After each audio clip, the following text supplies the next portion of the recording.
Est-ce que tu peux encore dire merci au Seigneur pour ta vie?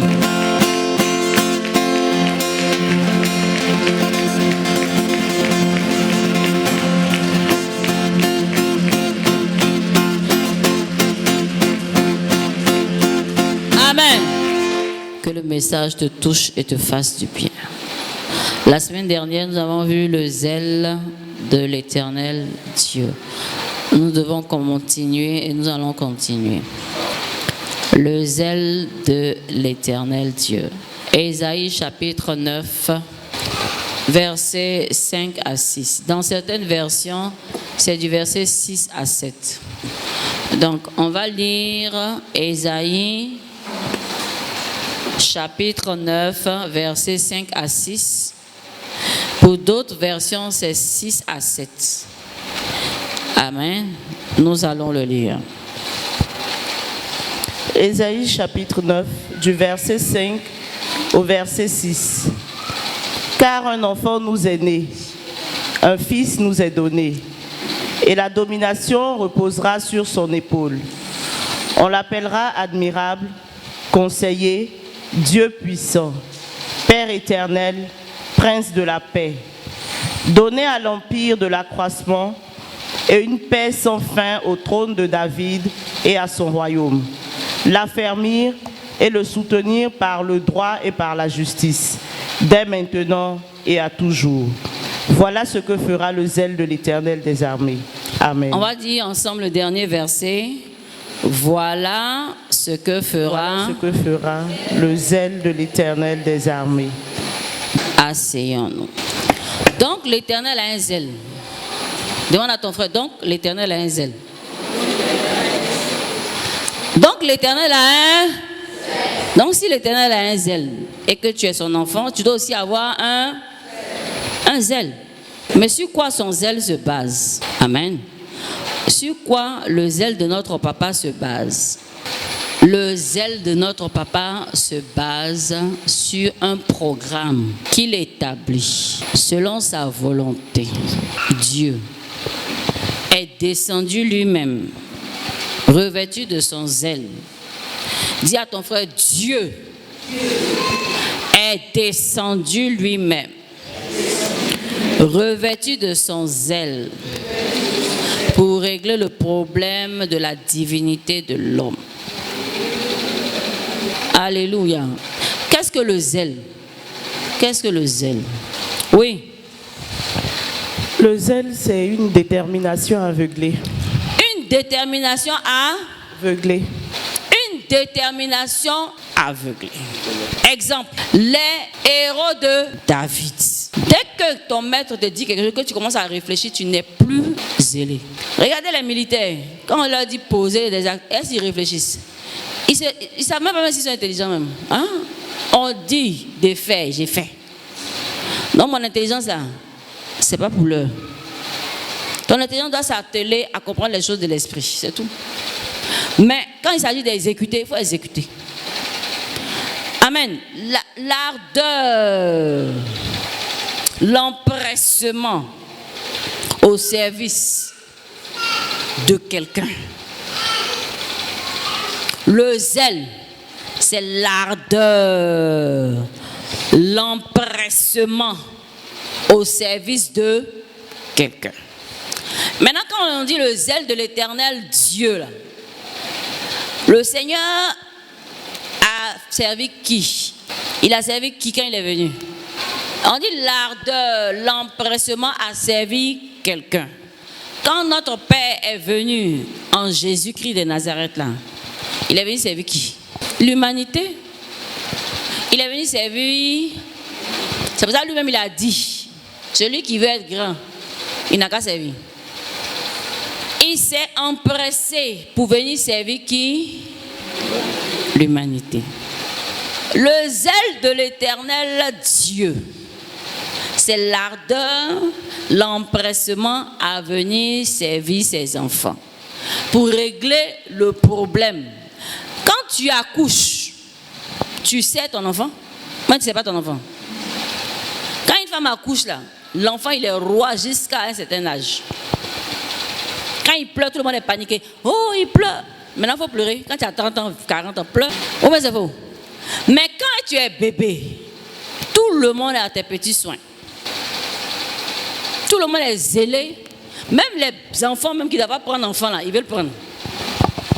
Des enfants même veulent faire biberon. Donc, ils font des trucs, tu vas voir le lait sur le bébé. Ou bien ils vont soulever le bébé dans le berceau. Oh, ils ne sont pas habilités à cela. Tout le monde veut servir le bébé. L'empressement à servir quelqu'un. Est-ce que tu es empressé à servir Dieu? Est-ce que tu es dévoué?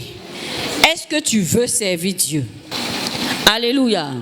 Donc, servir quelqu'un, mais aussi servir une idée. L'idée qui nous réunit, c'est de vous servir Dieu. Demande à ton frère, tu es là pour les bonnes grâces de Dieu ou bien pour servir Dieu? Acclame le Seigneur. Dès que tu sors du plan de Dieu, tu te fatigues. Tu es en train de faire, toi-même tu es en train de créer un film qui n'existait même pas. Tu es sorti carrément de ta destinée prophétique. Il y en a plein. Parce que, ils refusent l'autorité. Pourquoi eux vont servir quelqu'un? J'ai dit, Simon, Joseph, Lévi, ils étaient vieux, ils n'étaient pas vieux. Ils n'étaient pas femmes-enfants. Ils ne savaient pas leur papa. Joseph, quand il est parti en Égypte, et puis après il allait récupérer son papa pour venir là. Il lui a présenté sa femme et ses enfants, non. Mais il servait toujours son père, non. Tant que l'autorité est là, tu dois servir l'autorité. Dis à ton frère, tant que l'autorité est là, tu dois servir l'autorité. Jusqu'à ce que le Saint-Esprit dise à ton autorité que tu sais là, il est temps de libérer mon enfant parce qu'il doit aller faire quelque chose. Maintenant, quand il te libère pas comme ça. Il te libère dans les conditions. C'est ça le zèle. Toi, tu es zélé. On peut comprendre ton zèle. Un zèle sans intelligence et un zèle quoi? Amer. Ils étaient en train de prier. Et le Saint-Esprit a dit, mettez-moi à part Paul et Barnabas pour l'œuvre à laquelle ils ont été appelés. Ils ont prié pour eux, ils les ont libérés. Mais chaque fois, ils venaient rendre compte. Dis à ton frère, chaque fois, ils venaient rendre compte à Jérusalem. Quand tu ne rends pas compte à quelqu'un, c'est quel zèle tu es en train de déployer? Pourquoi vous voulez vous perdre forcément? Jacob, il a attrapé le pied de l'ange. Je dis, il a empêché l'ange de partir. Il dit, je ne te laisse pas tant que tu ne me... Toi, dès qu'on te laisse, en même temps, tu es devenu interplanétaire. Tu n'as pas prié pour qu'on te reprenne. Hein. Tu n'as pas resté tranquille dans le jeûne et la prière pour qu'on te reprenne. Pour qu'on te remette dans le film. Non, non, non. Toi, tu es en train de faire un autre film. Oh, le film que tu es en train de faire là, il est inexistant. Je ne partirai pas d'ici tant que tu ne m'aies béni. Ésaü, quand il est venu, il dit, papa, je suis venu à ta nourriture. Il dit, ah, donc celui qui est béni là, c'est qui? Il dit, non, mon cher, moi, il ne va pas. Tant que tu ne m'as pas béni, il ne va pas. Donc, il y a des situations, tu ne dois pas bouger tant que la situation là n'est pas en ta faveur. Parce que c'est une affaire d'éternité. Ce n'est pas une affaire de, non, on fait sur la terre puis on partit. C'est une affaire d'éternité. Ce n'est pas celui qui se qualifie qui est qualifié. C'est celui que Dieu qualifie là. Ceux qui avancent là, on les compte. Ceux qui avancent en général ont suivi la réglementation du zèle de l'Éternel. Comment on fait là? Ils ont suivi ça. Ils ont suivi le plan, le programme. Donc, ce qui fait qu'ils sont à l'aise. Ils travaillent sans sueur. Ils avancent dans le plan de Dieu. Toi, tu travailles, tu as sué, on dirait même pas que tu as Saint-Esprit. Est-ce que je suis en train de te parler? Demande à ton frère, est-ce que tu es dans le film de Dieu? Le zèle, l'empressement à servir quelqu'un, à servir une idée. L'idée de Dieu, c'était de venir redonner la position de l'homme auprès de lui. Position de fils, position de fille, position de petit Dieu. C'était ça. Il s'est déployé sur terre, il est venu. Il s'est dépouillé de sa gloire pour venir. Pour que toi aussi, tu puisses entrer dans son programme. Maintenant, quand tu es entré dans son programme, reste tranquille. Tu vas déployer ton identité. Tu dis non. Pourquoi tu fais ça? On t'a appelé à chanter. Tu ne chantes pas. On t'a appelé à faire ingénieur de son. Tu ne fais pas ça aussi bien. On t'a appelé à placer les chaises. Tu places mal les chaises. On est tous en train de murmurer dans nos cœurs par rapport à ce que tu places les chaises. Alléluia. C'est quel rôle Dieu t'a donné dans l'église, puis tu ne fais pas. Donc tu es hors sujet. Tu es dans une position qui n'est pas ta position. Dis à ton frère, retrouve ta position. Faut bien dire.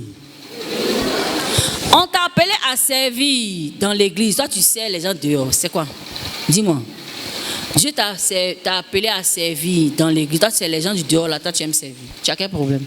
Dans le film de Dieu, toi, tu es appelé à faire tant pour l'église dans laquelle tu es. Tu ne fais pas ça. Et puis, tu es en train de faire autre chose. On dit, recherche premièrement le royaume et la justice de Dieu. Tu es injuste. Pourquoi tu es injuste? Le premier orphelin qui est ton problème ici, là, c'est qui? La première veuve qui est ton problème ici, là, c'est qui? Toi, tu t'occupes pas d'eux, hein? Mais c'est ceux qui ne sont pas ton problème, là. C'est là-bas, toi, tu t'es en train de créer problème. La veuve que tu as devant tes yeux, tu vois tous les dimanches, là. Tu t'es occupé d'elle? Non, non. C'est où ton zèle t'a pas envoyé, là, tu t'en vas là-bas. Le zèle, c'est de comprendre le film que Dieu a établi pour toi. Quand tu vas comprendre le film que Dieu a établi pour toi, qu'est-ce qui va se passer? Les acteurs qui jouent bien, qu'est-ce qui se passe? Ils ne deviennent pas milliardaires. On ne les connaît pas partout. Tu fais bien, tu joues bien. Forcé, ça a rempli tes poches. Tu vois, Dieu est ingrat. Dieu n'est pas ingrat. Tu penses que Dieu est ingrat. Tu vas bien faire dans sa maison et puis lui, il ne va pas te faire. Il va te faire aussi. Tu es en train de t'opposer chaque fois à l'autorité établie. Dans ton comportement, tu t'opposes. Dans ta façon de parler, tu t'opposes. Dans ta manière de raisonner, tu t'opposes.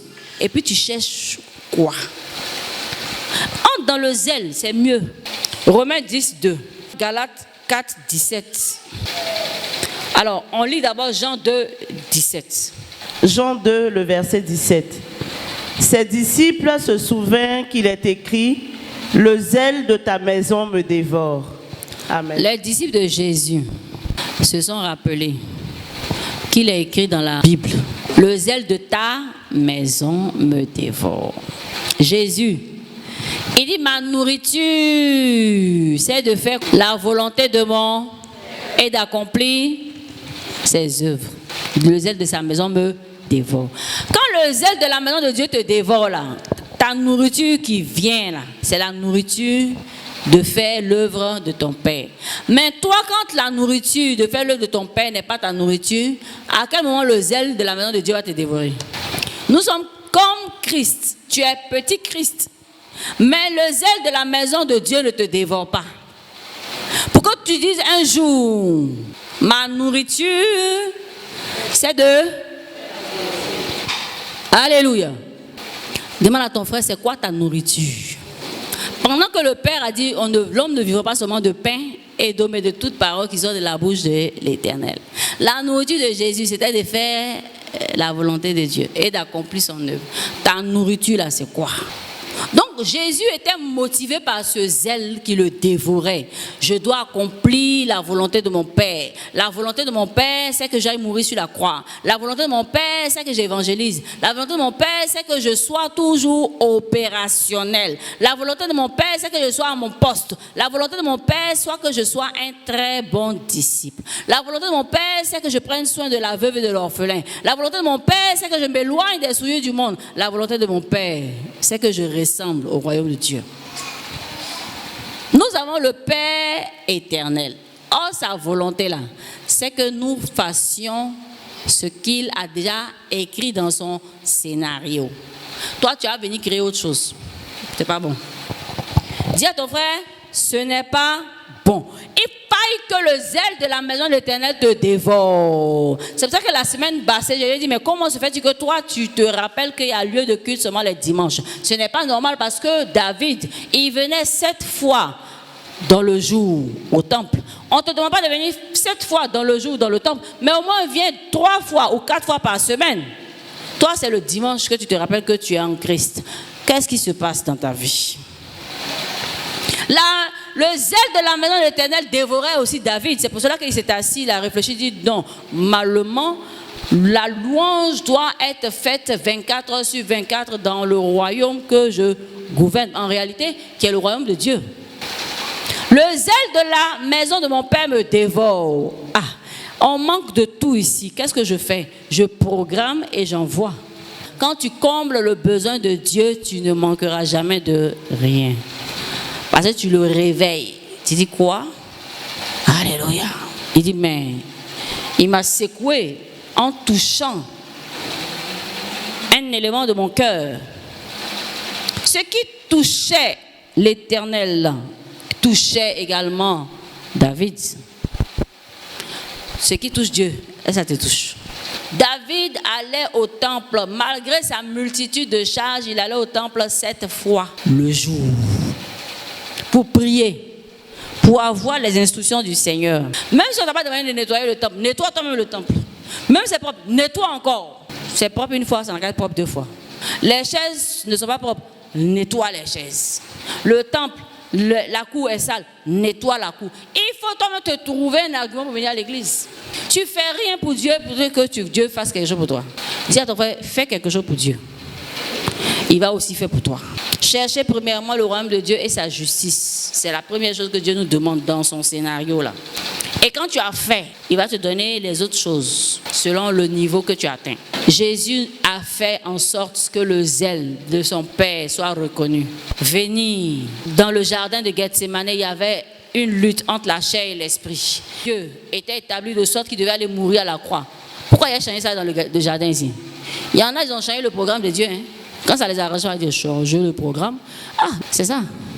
Le zèle, là, on ne réfléchit pas. C'est ce que Dieu a dit là, il faut faire. Amen. On dit il faut faire. Le film dans lequel Dieu t'a mis là, toi, ton rôle, c'est ça. Pourquoi tu veux faire autre chose? On dit il faut se lever baf. Désolé, baf. Et puis viens. Ma fille vient. Fais comme moi. Je vais te montrer le film. Le film, viens. Mets-toi à côté. On dit il faut se lever baf. Hein? Désolé quoi? Ah, il pouvait se lever tapis. Et puis tu se lèves tapis. C'est ce que Dieu t'a demandé. Bah, tu estimes que la baffe est. Donc, comme tapis à côté, là, il y a ce tapis là. On t'a demandé ça. Demande à ton frère, c'est ce qu'on t'a demandé. C'est comment les gens font, hein? Dis, est-ce que Dieu peut parler comme tu es dans la rue, Dieu dit il faut évangéliser. Est-ce que Dieu peut me dire d'évangéliser? Hein? Dieu va te dire d'évangéliser. Dans le film, voici ce que toi tu dois faire. Dans le film, quand les gens sont gâtés ici, là, c'est toi qui dois réparer. Mais on ne te voit pas, n'est-ce pas, mon fils? Acclamons le Seigneur. Tu as ton rôle à jouer. Il faut jouer ton rôle. On a oublié d'aller chercher quelqu'un ailleurs. C'est pas normal. Dans le film de Dieu, là, c'est ça que tu dois faire. Il ne faut pas chercher autre chose pour dévier les choses. Non. Dis à ton frère, arrête de dévier. C'est quand tu as fait correctement là, que tu seras béni correctement. Si tu ne fais pas bien là, tu ne seras pas béni bien. On dit soulève la baffe. Tu as passé, fais tapis. C'est bénissant de tapis, on te donne. Oh, c'est baffe là, on te demande. Est-ce que tu comprends un peu? Est-ce que tu es dans le film de Dieu? Demande à ton frère. Quand on dit est-ce que tu es dans le film de Dieu, est-ce que tu es dans le zèle de Dieu? Prenons le deuxième passage. Romains 10, 2. Dites à vos frères, revenez dans le film. Regardez un peu, ceux qui ont créé les jeux électroniques, jeux vidéo, ils s'asseyent, ils conçoivent et puis ils mettent en mouvement. C'est comment Dieu fait. Quand tu ne joues pas bien, on te met à l'écart. Donc eux là, ils ont compris le processus de Dieu. Dieu là, il s'assoit, il conçoit et puis il met en mouvement.